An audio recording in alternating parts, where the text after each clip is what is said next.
New this morning, President Trump's efforts to reshape the nation's trade policy have taken a hit after a federal appeals court ruled that most of his sweeping global tariffs are unlawful. However, the ruling will not take effect until at least October 14th. Now, that gives the Trump administration time to file an appeal with the Supreme Court. CNN's chief data analyst, Harry Inton, joins me now on how Americans are feeling about tariffs. And it's interesting, you and I were talking about this. I never viewed tariffs as popular with Americans, but at least for Trump's base and supporters, at one point, they were really giving him the benefit of the doubt here. Yeah, they really were, Bianna. And I will note, it was not just the base. It was the overall American public. And they have turned against tariffs the same way college football pundits have turned against Arch Manning after his performance in Columbus on Saturday. Look at this. New tariffs on imported goods. You go back to November of 2024. Look, the popular position was favor.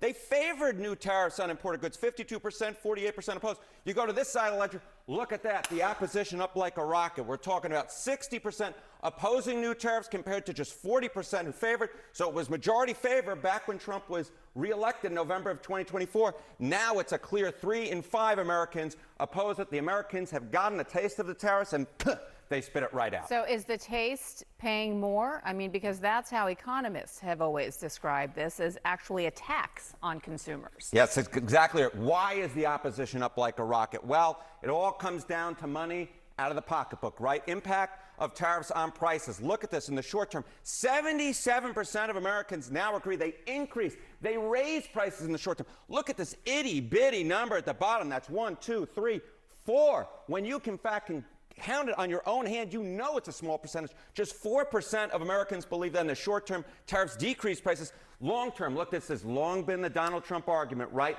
That even if they're short term pain, in the long term will pay off. Not according to Americans. Impact of tariffs on prices, even over the long term, look at that. 50% say increase.